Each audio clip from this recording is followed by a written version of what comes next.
सूबेदार मल्हार राव होलकर जी के इस पावन पवित्र भूमि को नमन करते हुए आज 331वीं जयंती के शुभ अवसर पे राष्ट्र उदय पार्टी मध्य प्रदेश द्वारा आयोजित जयंती समारोह में अतिथि के रूप में उपस्थित राष्ट्र उदय पार्टी के राष्ट्रीय उपाध्यक्ष राष्ट्रवादी नेता प्रदेश प्रभारी उत्तर प्रदेश माननीय राम आश्रय पाल जी, पार्टी के राष्ट्रीय उपाध्यक्ष प्रभारी मध्य प्रदेश माननीय श्री इंजीनियर राम प्रकाश सिंह पाल जी, मंच पे उपस्थित राष्ट्र उदय पार्टी के राष्ट्रीय उपाध्यक्ष प्रभारी छत्तीसगढ़ माननीय श्री रामभर सिंह पाल साहब, मंच पे मंचासीन राष्ट्र उदय पार्टी के मध्य प्रदेश अध्यक्ष माननीय श्री एस.टी. पाल साहब, मंच पे मंचासीन राष्ट्र उदय पार्टी के सभी सम्मानित अतिथिगण, सभा में उपस्थित मध्य प्रदेश के कोने कोने से पधारे हमारे बड़े बुजुर्ग, नौजवान साथियों, प्यारे बच्चों, मैं आप सभी का दिल की गहराइयों से स्वागत वंदन अभिनंदन करता हूं। और साथियों, यह कार्यक्रम लगभग पिछले 33 सालों से लगातार आप लोग सूबेदार मल्हार राव होलकर जी की जयंती समारोह मनाते आए हैं। और इस कमेटी जो छतरी मल्हार राव होलकर समिति के अध्यक्ष और आज की कार्यक्रम की अध्यक्षता कर रहे हमारे परम सम्मानित श्री राम जी शरण सिंह बघेल जी की अध्यक्षता में कार्यक्रम हो रहा है। मैं चाहूंगा कि एक बार जोरदार तालियों से अध्यक्ष जी का आप लोग सम्मान करें। साथियों, काफी अच्छा कार्यक्रम आप सभी लोगों ने आयोजित किए हैं और बहुत बढ़िया आप लोगों ने स्वागत किए, सम्मान किए और हमारे तमाम वक्ताओं ने अपनी बारी से आप सभी लोगों को संबोधित किए।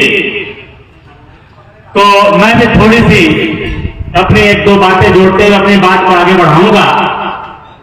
उससे पहले थोड़ी सी हम विचार करने के लिए आप लोगों को एक दो बातें बताऊंगा कि विचार करना चाहिए, हम कहां हैं और हमें कहां होना चाहिए। आज हम मल्हार राव होलकर जी की जयंती मना रहे हैं, तो सबसे पहले मल्हार राव होलकर जी को जानना पड़ेगा, क्योंकि यह छतरी मल्हार राव होलकर जी की है और 33 साल से आप लोग यहाँ पे जयंती मना रहे हैं मल्हार राव होलकर जी की। हमें विश्वास है आप लोग जानते जरूर है मल्हार राव होलकर जी की जीवनी को, आप लोग जानते जरूर है, ये हमें विश्वास है। लेकिन यह भी हमें विश्वास है कि आप लोग मल्हार राव होलकर जी की विचारधारा को बिल्कुल मानते नहीं है। इसलिए नहीं मानते हैं, अगर आप लोग मध्य प्रदेश की धरती के लोग अगर मल्हार राव होलकर जी की बात को, इनकी विचार को अगर मानते और इनका अनुसरण करते तो आज यहां पे उपस्थित व्यक्ति वो पार्टी नहीं देखता, किसी भी पार्टी में काम करता, लेकिन अपने आदर्श मल्हार राव होलकर जी के जयंती पे आज यहां से लाखों की जनसंख्या में उपस्थित होता। लेकिन हमारे आपके जो नेता हैं समाज की रहनुमाई कर रहे हैं, भाजपा और कांग्रेस में नेतागिरी कर रहे हैं आपके ऊपर, मैं आज मंच के माध्यम से कहता हूं कि इनकी मानसिकता, इन नेताओं की मानसिकता आज की लगभग 50 साल पहले की और एकदम छोटी मानसिकता है, एकदम दूषित मानसिकता है। जैसे उदाहरण के तौर पे अगर कभी कार्यक्रम आयोजित होता था गांवों में, खास करके जहां शिक्षा नहीं थी, तो वहां से लोगों का पंचायत होता था कि हम भैया तुम्हारे यहां नहीं खाएंगे, हम उनके यहां नहीं खाएंगे। क्यों? कि उन्होंने गाली दे दिया था, फलाने ने इनको कुछ कह दिया था। इन छोटी छोटी बातों को लेकर के बोलते थे हम इनके कार्यक्रम में नहीं आऊंगा। इस बात की पंचायत होती थी कि नहीं होती थी?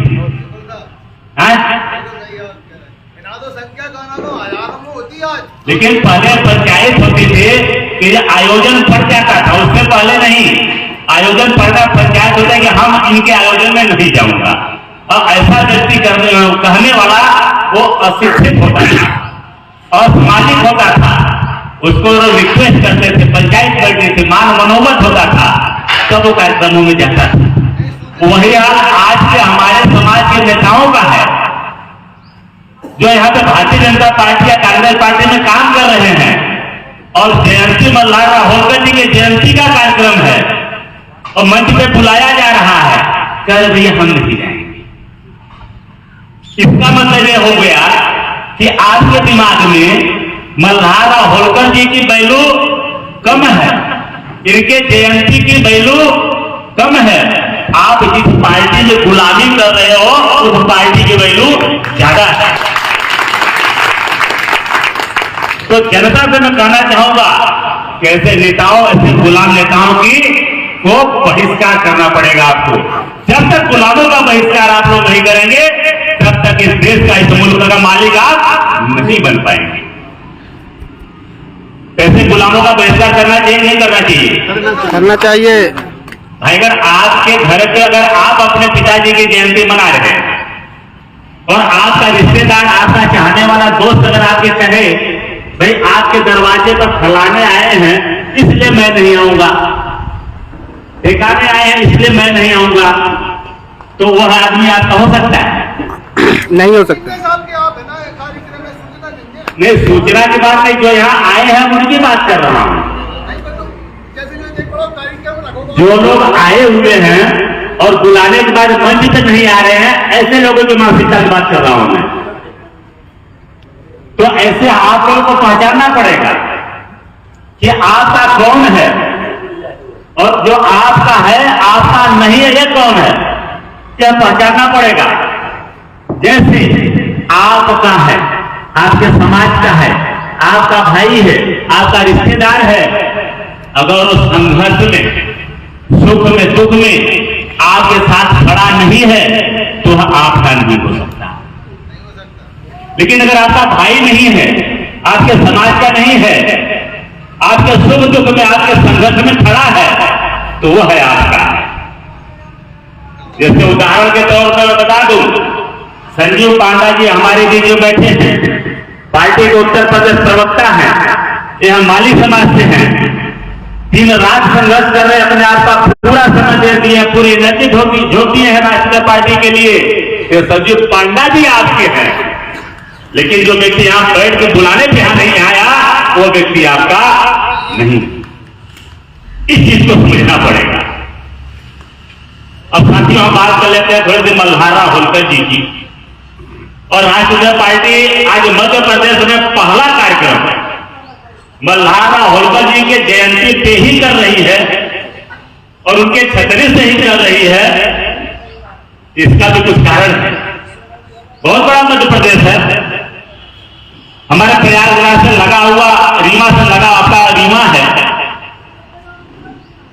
तमाम और भी जिले हम कहीं भी जाकर के एंट्री कर सकता था, नहीं कर सकता था मध्य प्रदेश में।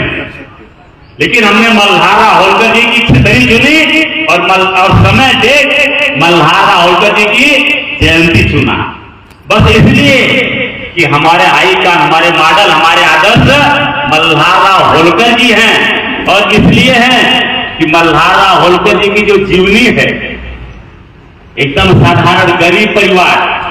आप लोग जानते हैं कि 3 साल की उम्र में इनके पिताजी का देहांत हो गया था। माताजी ने इनको ले जाकर के अपने मायके में पालन पोषण की। तमाम कहानी आप लोग तो जानते हैं, मैं नहीं बताऊंगा, लेकिन मोटा मोटा मैं ये बताऊंगा मल्हार राव की होलकर जी की जो मेन विचारधारा है, जो लड़ाई की मेन विचारधारा है, आप लोग जानते होंगे, सुने होंगे आप लोग। एक बार अपना भेड़ बकरी पशु चरा रहे थे मल्हार होलकर जी, और एक सेना चली आ रही थी, और सेना आ रही थी। सेना आती देख करके मल्हार होलकर जी अपने और अपने साथियों के साथ, जो बच्चे पशु चरा रहे थे, भेड़ बकरी चरा रहे थे, इन बच्चों को इकट्ठा करके उस सेना के ऊपर पत्थरबाजी कर दिए, पत्थर से हमला कर दिए। इस बात को जानते हैं आप लोग? जानते हैं ना? तो पत्थर का हमला सेना के ऊपर करा, जो सेना घोड़े से चल रही थी, तलवार लेकर के चल रही थी। ऐसी सेना पर निडरता के साथ मल्हार होलकर जी ने अपने पत्थर और डंडे से हमला कर दिए। सेना रुक गई। सेनापति पूछा, हे बालक क्यों हमला कर रहे हो, तुम लोग क्यों हमको मार रहे हो? मल्हार होलकर जी ने निडरता के साथ कहा कि हमारे क्षेत्र में, हमारे राज्य में हम अंग्रेजों की सेना या मुगलों की सेना को हम आने नहीं देंगे, इसके लिए हमने पत्थरबाजी किया है। तो सेनापति कहा, भाई हम अंग्रेज नहीं, हम मुगल सेना नहीं है, हम पेशवा हैं, हमारी पेशवा की सेना है, हम पूना जा रहे हैं। तो मल्हार होलकर जी ने कहा कि तुम पेशवा की सेना हो या मुगलों की सेना हो, हम वो नहीं जानते, लेकिन कोई भी सेना हमारे एरिया में आना नहीं चाहिए, इसके लिए हमने विरोध किया है। तो उनकी निर्दयता को देख करके पेशवाओं ने उनको सेना में भर्ती किए। सेना में भर्ती हुए उनकी कुशलता निडरता के बल पे उन्होंने एक दिन मालवा इंदौर की गद्दे पे हाथा सूबेदार बनकर के महाराजा बने। इसी निडरता के बल पे, इसलिए हमने मल्हार होलकर जी की जन्म जयंती का यह अवसर चुना है। आप लोगों को मैसेज देना चाहता हूं कि डर के आगे जीत है।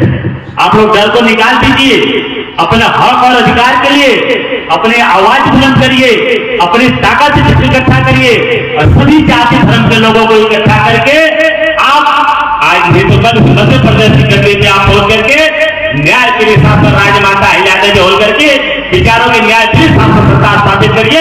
यह मैं आह्वान करता हूं आप सभी से। जब राजतंत्र में मल्हार होलकर जी कमजोर से लेकर के इतने ऊंचाई तक जा सकते हैं, आज लोकतंत्र में हमारे पास तो बहुत कुछ है, शिक्षा भी है, थोड़ी जोर भी है, जमीन भी है, तो पैसे भी लोगों के पास है, तो आप लोग डर क्यों रहे? लोग डर करके इसीलिए तो भाजपा और कांग्रेस के पीछे जाते हैं। भाई जब हमारे साथ कभी तकलीफ होगा, मुसीबत पड़ेगी, तो कांग्रेस के नेता हमको बचा लेंगे, भाजपा के नेता बचा लेंगे, यही ना सोच के राजनीति करते हैं, लोग वोट देते हैं और वहां पर लगे हुए हैं, इसीलिए तो लगे है ना। लेकिन हम जो बताना चाहते हैं, मैं जो करना चाहता हूं, कहना चाहता हूं, उसे ध्यान दीजिएगा। लोग सोच के जाते हैं कि हमारे पास मुसीबत होगी तो हमारा उसको ये नेता बचाएगा, इसलिए वहां जाके गुलामी कर रहे हैं। लेकिन जब आप अपनी पार्टी बनाएंगे, अपनी राजनीतिक ताकत बना लेंगे, आप जब मजबूत हो जाएंगे, चारों तरफ जब पता चल जाएगा देखो तो राष्ट्रीय पार्टी है और इसका मुखिया बघेल है, पाल है, गड़रिया है, और एक यूनाइट हो गए हैं, हर क्षेत्र में हर थाने पे हजारों की जनसंख्या है, और इनके एक भी व्यक्ति को अगर आप बदतमीजी से बात कर दोगे तो आप हजारों लोग इकट्ठा हो जाएंगे, थाने का घेराव कर लेंगे, चक्का जाम कर देंगे। या जब आप ताकत बना लेंगे तो क्या आपके साथ अत्याचार अन्याय होगा? तो मैं यही चाहता हूं कि आपके साथ अत्याचार अन्याय हो ही नहीं। और दूसरे लोग क्या चाहते हैं कि भाई हमारे साथ अत्याचार अन्याय होगा तो हमारी मदद करेगा। जब अत्याचार अन्याय हो ही जाएगा, हत्या हो ही जाएगी, आपकी जानवर जरूर हो ही जाएगा, तो कोई क्या मदद करेगा? आपका बचा पाएगा क्या कोई? इसलिए हम चाहते हैं कि आप इतना मजबूत हो, इतने जागरूक हो, इतने शिक्षित हो, कानून के जागरूक जानकार हो कि आपके साथ कोई भी पूरे परिवार पे, आपके जमीन पे, बहन बेटियों पे, जानवरों पर कोई अपनी बुरी नजर उठा के देखने के लिए हिम्मत ना करे, वो मैं चाहता हूं। यह तभी हो पाएगा जबकि आपका राजनीतिक दल यहां पे होगा। आपका जितना राजनीतिक दल जितना मजबूत होगा उतना मजबूत आपका बल होगा। कहते हैं जिस समाज का दल नहीं है उनका कोई बल नहीं है और उनकी समस्याओं का कोई हल नहीं।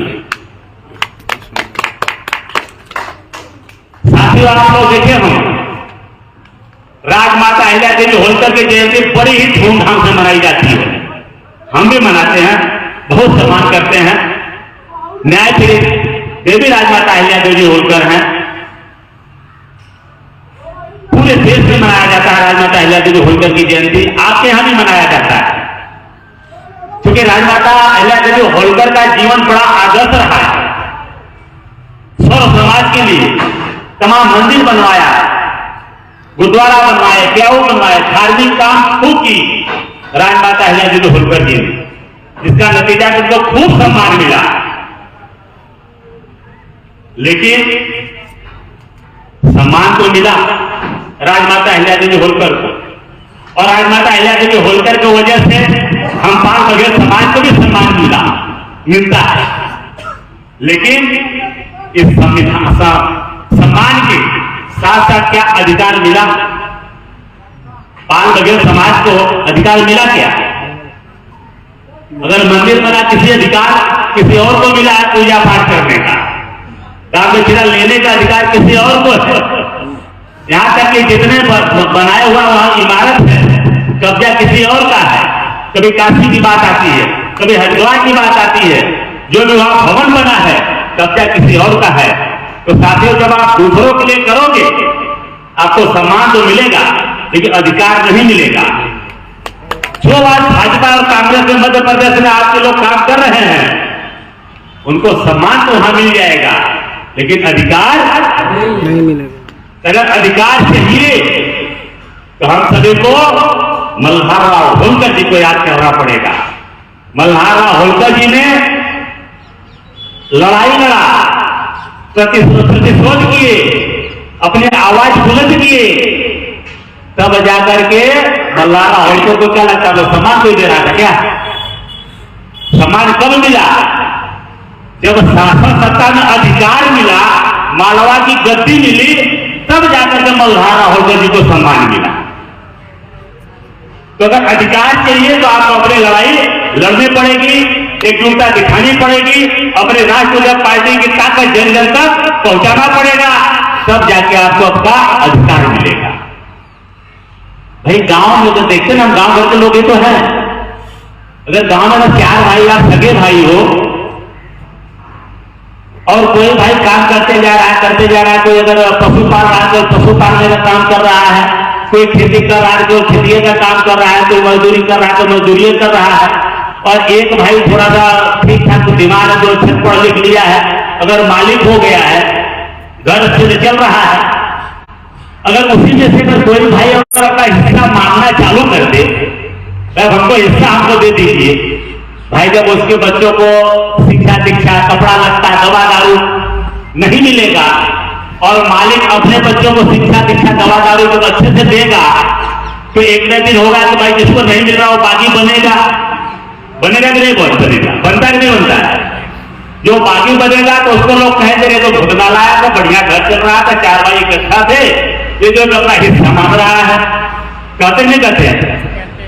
तो हिस्सा मांगेगा तो सबसे पहले उसके साथ उसकी पत्नी और बेटा भी उसको डांटेंगे, अरे क्या पापा कर रहे, चलो तो थोड़ा कम है, खा लेंगे, हम थोड़ा नहीं पढ़ेंगे, चला दो ऐसे।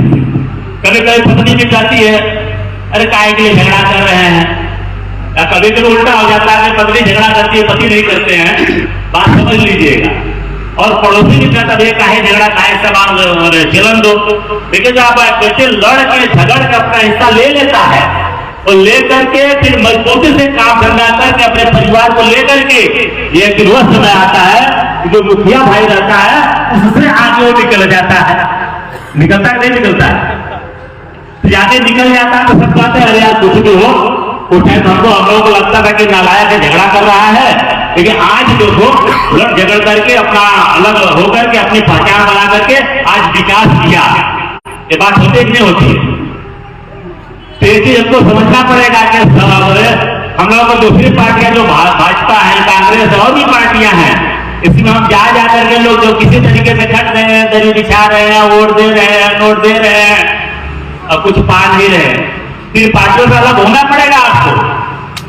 जिस पार्टी से अलग होंगे तो आपको लोग नालायक कहेंगे, गालियां देंगे, बोले कि बहुत बड़ा रिश्ता बना रहा है, बहुत बड़ा नेता बन रहा है। ये अभी हमको स्वीकार करना पड़ेगा, नहीं करना पड़ेगा? करना पड़ेगा। ये स्वीकार कर लेंगे और भी तमाम जाति सबको समाज के लोगों को पिछले पिछाने हुए लोगों के साथ जो चलेंगे, जहां आपने 330 विधानसभा सीट में से 10 सीट भी जिताने का जिस दिन काम आपने कर लिया, उसे दिन यही सब कहने लगेंगे कुछ भी हो जाए, बड़े लड़ाकू, बड़े जुझारू, बड़े मेहनती है, इन्होंने आज मध्य प्रदेश के शासन सत्ता में भागीदारी ले ली, उस दिन कहना चालू करेंगे।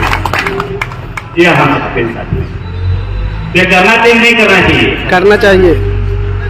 तो हम चाह रहे हैं कि मल्हारा होलकर जी की जब जयंती हम अगले साल 2024 में जब यहाँ पर मनाएंगे, हम सभी पहले से यहाँ पर आएंगे, आप सभी लोग भी मजबूती के साथ मेहनत करें और अब तक के इतिहास में जब 34वां वर्ष जब यहाँ पर जयंती मनाई जाए तो कम से कम 50,000 की भीड़ यहाँ पे उपस्थित होनी चाहिए।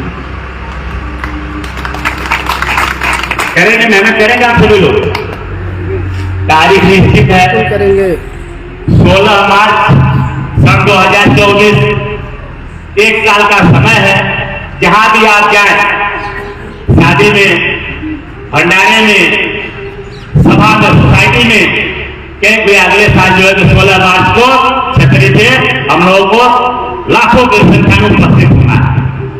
आपके ग्वालियर में हमको पता है राजमाता अहिल्यादेवी होलकर की जयंती बड़ी धूमधाम से मनाई जाती है, अच्छी बात है, मनाई जानी चाहिए, उसमें भी आप लोग भागीदारी लीजिए, क्योंकि न्याय की देवी राजमाता अहिल्यादेवी होलकर है, न्याय के लिए हमारा पूरा समाज है। लेकिन साथ साथ 16 मार्च को आप लोग छतरे पे लाखों की जनसंख्या को उपस्थित होने का संकल्प आज से लेकर के जाइए। चलेगा? सब लोग स्वीकार है ना? आप लोगों को स्वीकार है? स्वीकार है, हाथ उठा करके सम्मति दीजिए। बहुत बढ़िया, संभव हर आपका आदमी हर काम कर सकता है, आप लोग निश्चित सब काम कर सकते हैं, इससे कोई बड़ी बात नहीं है। इतिहास जो भी लगा, अगर रैकेट बना है, जो भी हुआ इंसान को बनाया है, हम लोग मेहनत करके साथी ये काम कर सकते हैं। और यही हमको हमारे आपके सच्ची श्रद्धांजलि भी मल्हारा होलकर के होगा। आज मल्हारा होलकर जी की आत्मा जहां भी होगी वो देख रही होगी कि हमारा इतना वंशज, हमारा इतना लड़ाकू, इतना जुझारू जो एक फाइटर कौन है, और आज लोकतंत्र में गिड़गिड़ा रहा है। भैया विधानसभा की टिकट दे दो, जिला पंचायत की टिकट दे दो, पद दे दो, प्रतिष्ठा दे दो, और कुछ मिल नहीं रहा है। कितना साल इंतजार करेंगे हम लोग? तो जो मल्हारा होलकर जी को श्रद्धांजलि देनी है, हम लोग अगले साल यहाँ लाखों की जनसंख्या में उपस्थित होना है। उससे पहले शासन सत्ता भी तो हमको चाहिए। मल्हारा होलकर जी शासन सत्ता अगर नहीं लिए होते, क्या आज हम उनको मनाते क्या? तो शासन सत्ता चाहिए तो संकल्प भी लेना होगा कि अभी इसे अक्टूबर-नवंबर में आप क्या चुनाव होने जा रहा है। इस बार मजबूती के साथ आप लोग पार्टी से जुड़ करके पूरी विधानसभा जितनी भी है, सभी पिछड़े समाज के लोगों को जोड़ करके इकट्ठा करके एक मजबूत प्रत्याशी उतारे। मजबूत प्रत्याशी का मतलब है कि नहीं तो उसको बहुत बड़ा धन हो, बहुत बड़ी डिग्री हो, बहुत बड़ा मकान हो, उसको मजबूत प्रत्याशी नहीं मानता हूं। मजबूत ऐसा कुछ चीज की जरूरत नहीं है। मजबूत प्रत्याशी का मतलब है उसके पास लगन हो, बस बीच में जनता के बीच चलने की क्षमता हो, जनता के सुख दुख में शामिल होने की क्षमता हो, जनता के आंसू पोंछने की क्षमता हो, उनकी समस्याओं का समाधान करने की क्षमता हो।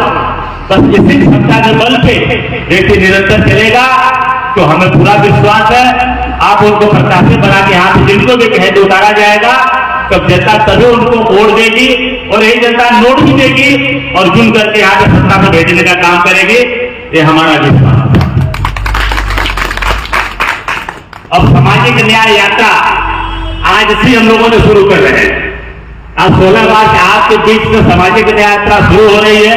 जैसा प्रभारी जी ने, हमारे राष्ट्रीय उपाध्यक्ष जी ने बताया कि पूरे आपके उत्तर प्रदेश में और आपके मध्य प्रदेश के कुछ जिले में होते हुए 31 मई को कानपुर अभियान में समापन। तो सामाजिक न्याय, न्याय का मतलब क्या होता है? सामाजिक न्याय का मतलब ये होता है कि जो भी समाज हमारे देश में है, हर समाज को लोकतंत्र में जितने भी उनके हक और अधिकार है, और उनका हक अधिकार उनको मिलना चाहिए और उनके बच्चे शिक्षा में, नौकरी में, रोजगार में आगे आना चाहिए, उनका भी विकास होना चाहिए। यही सामाजिक न्याय। दूसरा सामाजिक न्याय यह है कि आज जो अत्याचार अन्याय हो रहा है हमारे भारतीय समाज में, चाहे मध्य प्रदेश या उत्तर प्रदेश, कोई प्रदेश हो, सामाजिक अन्याय में पहले बताऊं यह है कि आदमी अपना जाति, अपना रिश्तेदार, अपना परिवार, यहां तक कि अपना धर्म देख करके अपराधी और अत्याचारी के साथ भी खड़ा हो जाता है। होता है कि नहीं खड़ा होता है? होता है। आप लोग बताइए, होता है कि नहीं होता है? भाई हमारे धर्म वाला, हमारे जाति वाला रिश्तेदार है, अगर निहायत अपराधी है तो भी उसको बचाने की कोशिश करता है। यह है सामाजिक अन्याय। ये क्या है? सामाजिक अन्याय। सामाजिक अन्याय। सामाजिक न्याय क्या है कि अपराधी तो अपराधी होता है, गलत तो गलत होता है। तो राष्ट्रीय पार्टी चाहती है कि अगर आपका व्यक्ति, चाहे आपके घर वाला हो, आपकी जाति वाला, धर्म वाला, अगर वो गलत किया है, उसको गलत कहने की ताकत रखिए, उसको गलत कहिए, और जिसके साथ गलत हुआ है उसके दरवाजे पे भी जाइए, जाके भाई तुम्हारे साथ जो है गलत हुआ है, हम तुम्हारा आंसू पोंछता हूं, वहां पश्चाताप करिए, जैसे भी बन पड़े वैसे उस सामने वाले व्यक्ति को संतुष्ट करने का काम करिए। यह होगा सामाजिक न्याय। तो सामाजिक न्याय होनी चाहिए, नहीं होनी चाहिए? होनी चाहिए। अगर हम जिस दिन ऐसा गलती मानसिकता हम अपने आप में ला दिए, हर समाज के ऊपर, हर व्यक्ति के ऊपर लागू होता है। तो सामाजिक न्याय चाहते हैं तो आपको सही को सही, गलत को गलत कहना पड़ेगा, और आपके साथ जिसके साथ भी गलत हुआ है उसके साथ आपको खड़ा होना पड़ेगा। ये सामाजिक न्याय। और शासन सत्ता में हिस्सेदारी, भागीदारी जिनकी है उनकी बनी रहे, और जिनको अब तक नहीं मिल पाया है उनको हिस्सेदारी शासन सत्ता की मिले। यह है सामाजिक न्याय। यह राष्ट्रीय पार्टी की लड़ाई। अब हमारे देश में, जैसे हमने पिछली बार भी कहा था कि संविधान के लोकतंत्र में डॉक्टर भीमराव अम्बेडकर साहब शासक और तमाम सामाजिक जो संविधान निर्माता थे, लोगों ने एससी और एसटी के लिए आरक्षण, संरक्षण, जितनी जनसंख्या उतनी आरक्षण लागू है। लेकिन आज 75 साल एससी एसटी आरक्षण लागू होने के बाद भी उनका भी संपूर्ण विकास नहीं हो पाया, उनके भी साथ भी अत्याचार अन्याय अभी तक खत्म नहीं हो पाया। हम उनके साथ भी खड़े हैं, क्योंकि हमें चाहते हैं तो वह भी हमारे साथ जो राजनीतिक में मजबूत है, जिनके जो जागरूक वह भी हमारे लड़ाई में, सामाजिक न्याय की लड़ाई में शामिल है। हर समाज के लिए, सामान्य समाज के लिए भी जो गरीब है उनके लिए भी 10% आरक्षण लागू हो गया है। हो गया कि नहीं हो गया है? हो गया है। लेकिन आज सामाजिक अन्याय अगर किसी के साथ हो रहा है तो हम ओबीसी समाज के साथ हो रहा है। जी। हमारे जनसंख्या 52% और आरक्षण 14%, वो भी केवल पढ़ाई और नौकरी में। तो अन्याय है कि नहीं है? अन्याय है। और उसमें भी जो मजबूत है, ओबीसी जो मजबूत कौम है, वो 14% के हिस्से को लेकर चले जा रहे हैं, और जो कमजोर तो कौन है, जो आज भी जंगलों में रह रहे हैं, सड़कों पर रह रहे हैं, शासन सत्ता से, शिक्षा से वंचित हैं, उनको आज भी कुछ नहीं मिल पा रहा है। इसलिए सामाजिक न्याय की लड़ाई में हमारी लड़ाई है। सबसे पहले तो इस 14% को बढ़ा करके मध्य प्रदेश में 52% ओबीसी जनसंख्या है, तो 52% ओबीसी आरक्षण लागू होना चाहिए। होना चाहिए कि नहीं होना चाहिए? होना चाहिए। और उसके बाद भी 52% होने के बाद भी इसमें बंटवारा कैटेगरी हो जाए। जो मजबूत ओबीसी में मजबूत जातियां हैं उनको जितनी जनसंख्या 15% जो और कमजोर जातियां हैं उनकी जनसंख्या के हिसाब से उनका उतना परसेंट, जो एकदम कमजोर है उनकी जनसंख्या के साथ उतना परसेंट, तब जाकर के शासन सत्ता का लाभ अंतिम ओबीसी का अंतिम व्यक्ति अंतिम परिवार तक पहुंच पाएगा। ये लड़ाई सही है कि गलत है? सही है। और साथ ही साथ केंद्र की बात करें, केंद्र में जस्टिस रोहिणी आयोग बन चुका है केंद्र के नौकरियों और शिक्षा के लिए आरक्षण देने के लिए। वो 4 भागों में बांट डाला जा चुका है और 13 बार सरकार के समक्ष उसको पेश भी किया जा चुका है, लेकिन 13 बार सरकार बढ़ाते जा रही है, 6 महीने बढ़ाते जा रही है और लागू नहीं कर पाई है। तब चाहते हैं कि केंद्र की नौकरी और शिक्षा के लिए भी जस्टिस रोहिणी आयोग की रिपोर्ट लागू हो, क्योंकि हम ओबीसी समाज के लोगों का भविष्य उज्जवल हो सके, हमारे बच्चों का भविष्य उज्जवल हो सके और इस देश की मुख्य धारा में हमारा ओबीसी समाज ही विकास करे। ये हमारी लड़ाई है। इतने बड़े 52% ओबीसी समाज को पीछे ले जाकर के भी आप देश को मजबूत नहीं कर सकते। तो साथ साथ हम ओबीसी समाज, एससी समाज, जितने भी समाज हैं सभी को साथ में लेकर के चलना चाहते हैं। चलते रहे सभी लोगों को जोड़ा गया, सभी लोगों को। इसलिए हमारा नारा राष्ट्रीयता, मानवता, समानता की सिद्धांत हम चल रहे हैं। हमारा किसी जाति से हमारे पूर्वजों को नमन करता हूं कि हमारे पूर्वजों ने ऐसी धरोहर दिया हमको, आपको, कि हमारा आपका किसी भी जाति से लड़ाई नहीं, किसी धर्म से लड़ाई नहीं है क्या? नहीं है। तो हम सबका साथ और सबका सम्मान करते हैं, सब भी हमारा साथ और सम्मान करते हैं, लेकिन जब हम ही आगे नहीं जाएंगे, किसी और के पीछे पीछे घूमते रहेंगे, तो आपके पीछे कौन आएगा? कोई आएगा? कोई नहीं आएगा। तो जब आप नेतृत्व करिए, नेता बनिए, आगे बढ़िए। देखिए एक दिन वो जरूर आएगा कि सर्व समाज के लोग आपके साथ खड़े हो जाएंगे और आपके नेतृत्व क्षमता को स्वीकार करेंगे और आपकी जो न्यायप्रिय विचारधारा है उसको स्वीकार करेंगे। आप मध्य प्रदेश के साथ साथ गद्दी, उत्तर प्रदेश के साथ साथ दिल्ली के गद्दी पे भी आप काबिज होंगे, दिल्ली के सरकार में भी आपकी भागीदारी होगी। तो आप लोग की लड़ाई है, लड़ाई में सम्मान की बात कम, अधिकार की बात ज्यादा करिए। अभी भी समय है। आह्वान करता हूं राष्ट्रीय पार्टी के साथ मजबूती से जुड़ करके आप लोग 2023 की विधानसभा भागीदारी ले लीजिए। और राष्ट्रीय पार्टी जो आप लोग को सोचे और भी पार्टी है, लेकिन राष्ट्रीय पार्टी के त्याग को भी आप लोग जानना पड़ेगा। हमने पिछली बार बताया था, उत्तर प्रदेश में 2022 में गठबंधन में हमको सीटें मिल रही थी, हमने नकार दिया। हमने कहा जो कमेंट हुआ सामान्य सीटें मिलेगी तभी हम किसी के साथ जाएंगे। अब हमने भूल गया कि किसकी सरकार बनेगी, किसकी बिगड़ेगी, उसका ठेकेदार हम नहीं है। अक्सर नेता आपको यही समझाते हैं, कांग्रेस वाले आएंगे समझाएंगे कि भारतीय जनता पार्टी ऐसा करता है वैसा करता है, आप हमको चुन के दो, हम ऐसा करेंगे वैसा करेंगे। अब भारतीय जनता पार्टी भी यही आगे कहती है कि कांग्रेस ने ऐसा किया वैसा किया, अब हमको सरकार बनाए ऐसा करूंगा। इस झमेले से सबको बाहर निकलना है और उनको शासन सत्ता में भागीदारी चाहिए। क्योंकि जब भागीदारी होगी, जब आपके सिंबल से आपके पार्टी से चुन करके जो विधायक जाएगा, सांसद जाएगा, तो आप उसको जो भी कहेंगे वो आपकी बात मानेगा और आपके बात सदन में रखेगा।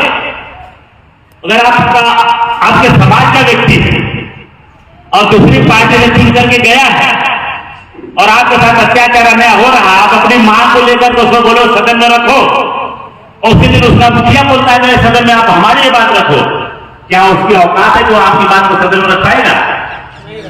ये अपने मुखिया का रखेगा, अपने मुखिया का रखेगा। हाथ करके हमको देख रहे जो अत्याचार अन्याय हो रहा है ना, हमको आपको लगता है कि भारतीय जनता पार्टी का हमारे समाज का नेता हमारी मदद कर देगा, और सामने वाला अगर दूसरी पार्टी का अगर फोन आ गया अरे हमारा कार्यकर्ता है वह देख लेना, तो आपका तुरंत साथ समाज का साथ छोड़ देगा, समाज के व्यक्ति के साथ अत्याचार अन्याय होने देता है, उल्टा जाकर के दूसरी पार्टी के साथ लोग खड़ा हो जाता है। करता है नहीं करता है? बस आपके साथ में मंच पे नहीं बैठ सक रहा है व्यक्ति, तो आपके सुख दुख में कैसे आपके साथ आवाज उठाएगा? तो ज्यादा दुर्गति इस गुलामों के कारण है, जो राजनीतिक गुलाम है गुलामों के कारण है। कम से कम आप राष्ट्रीय पार्टी अपनी पार्टी से जुड़े रहेंगे, सब समाज को साथ में लेकर के चलेंगे, तो आप किसी के साथ जो अत्याचार अन्याय चाहे आपका व्यक्ति और कोई भी व्यक्ति है वहां जाके खड़े हो जाएंगे, तो आप अपने व्यक्ति की बात तो करेंगे, उसके हक की बात तो करेंगे, उसके अत्याचार अन्याय हो रहा है जब आप अपनी आवाज तो उठाएंगे नहीं उठाएंगे? खाएंगे। जब उठाएंगे तभी तो आपके साथ अत्याचार अन्याय रुकेगा। ये सारी बातें हैं। तो साथियों, उससे समय ज्यादा है, मैं ये कहूंगा कि आज की जो सामाजिक यात्रा आपके यहाँ से शुरू हो रहा है, यह ऐतिहासिक यात्रा है। आप लोग मजबूती से इसको बढ़ाएं और साथ ही साथ जिसका रूट तो तय है, इंजीनियर साहब ने तय किया है और इंजीनियर साहब उसका नेतृत्व करेंगे। क्योंकि आप सभी लोगों को मैं आमंत्रित करता हूं रविवार को 19 तारीख को मानस भवन फूलबाग, इसी रविवार को हाल वगैरह बुक इंजीनियर साहब ने कर रखे, हमारे प्रदेश अध्यक्ष जी ने कर रहे, पूरी राष्ट्रीय पार्टी के मध्य प्रदेश इकाई ने वहां की व्यवस्था कर रखी है। लेकिन आप लोगों को मैं एक जिम्मेदारी देता हूं कि आप लोगों को भारी से भारी तादाद में आसपास जितने भी यार दोस्त संगी साथी रिश्तेदार हैं, और भी समाज के दूसरे लोग हैं, सबको उस दिन आह्वान करें कि 11 बजे तक आप लोग 19 तारीख रविवार को फूलबाग आप मानस भवन में पहुंचे और आप एक अपनी एकजुटता और जागरूकता का परिचय आप लोग इसी रविवार को 2 दिन बाद आप लोग दीजिए। मैं आह्वान करता हूं, आप लोग देना चाहिए नहीं देना चाहिए? देना चाहिए। क्या आप सभी लोग फिर रविवार को आ गए ज्यादा से ज्यादा तादाद में? ज्यादा तादाद में आएंगे एक मैसेज दूर तक जाएगा। यह कार्यक्रम हमारा आपका हो रहा है, ऐसा नहीं कि केवल हम जो बैठे हुए देख रहे हैं। इस पे एलआईयू का भी नजर रहेगा, खुफिया विभाग का भी नजर रहेगा, कांग्रेस पार्टी और भारतीय जनता पार्टी का भी नजर है। ये लोग आए हैं, कितने लोग थे, क्या कर रहे थे, सबकी नजर है। तो यहाँ पे ये सब घबराए घबरा रहे लोग हैं, इतने लोग में जागरूकता दे दो तो संगठन सत्ता दे करके अच्छे से बड़ी बड़ी पार्टियों को पसीना छूटना चालू हो जाएगा। और रविवार को 19 तारीख को अगर आप हमारी तादाद में आ गए, ज्यादा मैं नहीं कहूंगा, केवल 1000 व्यक्ति की मुंडी दिखती है। 1000 लोग आएंगे तो फिर 5000 दिखेंगे। तो 1000 लोग साथियों पर अभी से मेहनत कर देते हैं, आप लोगों का 2-3 दिन मेहनत कर देते हैं, 17-18 2 दिन मेहनत करिए, 19 को आप लोग अगर आ जाते हैं, ये मान के चलिए कि सामाजिक कुंभ लगा है। जब धार्मिक कुंभ प्रयागराज कुंभ लगता है तो जाते हैं नहाने, लोग गए हैं ना, तो अपने खर्चे से गए होंगे कि प्रयागराज संगम गंगा मैया ने भाड़ा किराया गाड़ी घोड़ा भेजी थी, यहां भेजने के लिए आते हैं, नहीं भेजी ना, नहीं फिर भी गए 10 रुपए वहां पे चढ़ा के भी आए। तो हम आपको विश्वास दिलाता हूं, संगम नहाने से जितना आपको पुण्य मिला होगा, जितना मान सम्मान मिला होगा, जितना फल मिला होगा, आप अगर 19 तारीख को ही 1000 की जनसंख्या में उपस्थित हो गए तो आपको उस महाकुंभ से, इस राजनीतिक महाकुंभ में उपस्थित होने से 1000 गुना ज्यादा फल मिलेगा, 1000 गुना ज्यादा पुण्य मिलेगा। साथियों, कहते हैं कि बच्चा एक बाल अपने बगैर समाज का बेटा अपने पापा से कहा, पापा हमको पढ़ाई करनी है, हमको एक लैपटॉप की जरूरत है। पापा बोले कितने का आएगा? बोले कि आएगा 40,000, 30,000, 25,000 का। भाई कंपनी अलग अलग कीमत है, तो 40,000 मान लीजिए मोटा मोटा। तो पापा जी ने मन बनाए रखा था कि अभी हमको तो भागवत कथा करानी है। तो बोले बेटा थोड़ा सा रुक जाइए, 1 महीने तो पहले हमको भागवत कथा करा लेने दे, फिर तुमको लैपटॉप देता हूं। और उसी के संग में जो है कि कथा वाचक का बेटा भी पढ़ रहा था, तो अपने पापा से कहा कि पापा हमको लैपटॉप चाहिए, पढ़ाई करनी है। तो कथावाचक कहा कि बेटा थोड़ा सा तो रुक जा, पाल जी की हम भागवत कथा कहने जा रहा हूं, और भागवत कथा जो पैसा आएगा तो उसको हम लैपटॉप खरीद के दे दूंगा। तो जब कथा करा रहे हैं लैपटॉप, उनका बेटा लैपटॉप से पढ़ रहा है, जो कथा करा रहे हैं वो पैसा लैपटॉप के लिए अपने बेटा को नहीं दे रहे हैं। तो विकास आपका कैसे होगा? आपका बेटा लैपटॉप से पढ़ेगा तब होगा कि कथावाचक का बेटा पढ़ेगा तो उसका होगा। इसलिए आप लोग धर्म करो को मानिए, मैं बिल्कुल नहीं कहता हूं ना मानिए, बिल्कुल मानिए, हर व्यक्ति धार्मिक होता है, लेकिन अंध धार्मिक मत बनिए। वो पैसा आप जो भी लगाते हैं वहां बड़ी महंगी महंगी शादियां, बड़े बड़े भंडारे, बड़े बड़े तिरावा। भाई कोरोना काल में 20 आदमियों के बीच में शादी विवाह किया नहीं किया आप लोगों ने? कोरोना काल में भाई 20 आदमी वर पक्ष से, 20 आदमी कन्या पक्ष से तो भी शादी हुई, वो भी शादियां सफल है। और आज देख रहा हूं मैं 500 आदमी वर पक्ष से जा रहे हैं, 500 आदमी कन्या पक्ष से जा रहे हैं, लाखों रुपये बर्बाद आज के हो रहे हैं, तो भी तो वर्षियां हो रही है। अगर मोदी जी की भी बतिया मानते हैं कि आपदा में अवसर ढूंढ लो, तो कम से कम उन्हीं की बात मान करके यही एक अवसर ढूंढ लो भैया हमारा विवाह और 20 हमारे वर पक्ष और 20 हमारे कन्या पक्ष, यानी 40 आदमी 50 आदमी हमारी शादी में करूंगा, तो आपका विकास होगा कि नहीं होगा? होगा। शादी वही होनी है। इसलिए अपनी एनर्जी, अपना पैसा, अपना पावर, अपना समय आप धर्म कर्म में जितना दे सकते, जितनी जरूरत उतना, उसके अलावा जितना भी अगर आपके पास एनर्जी ऊर्जा है वो आप अपने राजनीतिक शक्ति के आप लगा दीजिए, आपका विकास हो जाएगा और मान सम्मान स्वाभिमान भी बढ़ जाएगा और अत्याचार अन्याय भी कम हो जाएगा। होगा कि नहीं होगा? होगा। जो भी आपके पास है बस उसी को सही जगह इन्वेस्ट करना चालू कर दीजिए। इन्हीं चिंत बातों के साथ बातें करते जाए तो फिर करते जाए, लेकिन आप लोग सुबह के आए हैं, सबको भूख भी लगी होगी, खाना पीना भी, दूर कोई जाना भी रहेगा, तो मैं आप सभी को एक तो मैं चाहूंगा सामाजिक न्याय यात्रा तो आप लोग आगे बढ़े और साथ ही साथ जो है मुरैना जिला अध्यक्ष श्री विजेंद्र सिंह बघेल जी यहाँ पे उपस्थित है। मैं चाहूंगा कि बघेल साहब से आपका ही जरा स्वागत कर दीजिए। प्रदेश अध्यक्ष जी आप अपने जिला अध्यक्ष जी का स्वागत करिए। आप लोग 2000 तालियां मुरैना जिला अध्यक्ष के लिए। और साथ ही साथ में यहाँ पे साथियों विशेष तौर से मैं माननीय होलकर साहब जो यहाँ के व्यवस्थापक है, आज के कार्यक्रम के आयोजक हैं, मैं चाहूंगा रतन लाल होलकर जी जहां भी है आप उपस्थित हो जाएं, आपका मैं विशेष स्वागत करना चाहूंगा। और हमारे अध्यक्ष जी भी अध्यक्षी भाषण देंगे, आप आइए यहाँ पे आपकी विशेष हम लोग यहाँ पे लाने में और कार्यक्रम मैनेज करने में, आयोजन करने में बड़ा सहयोग रहा है। पिछली बार हम लोग 4-5 लोग थे तो बढ़िया जाकर के होलकर जी के आवास में इन्होंने कम समय में बढ़िया खाना वाना भी खिला करके स्वागत किए थे। तो एक बार जोरदार मैं चाहूंगा ऊपर आ जाइए, मैं होलकर जी का विशेष सम्मान करना चाहूंगा। और हमारे कार्यक्रम के जो संचालक भाई हैं हमारे माननीय हाकिम सिंह बघेल जी बहुत बढ़िया कार्यक्रम का संचालन कर रहे हैं। एक बार चाहूंगा कि हाकिम सिंह बघेल जी के एक बार जोरदार तालियां आपकी सभी को। साथ ही साथ इस कार्यक्रम में जितने भी और भी सहयोगी हैं, आयोजक करते हैं, मैं सभी का आभार प्रकट करता हूं और इन सभी सहयोगियों के लिए एक बार जोरदार तालियां आप सभी लोगों की हो जाए। और आपको यहाँ 2-3 माला दे दीजिए, 2-3 माला दीजिए।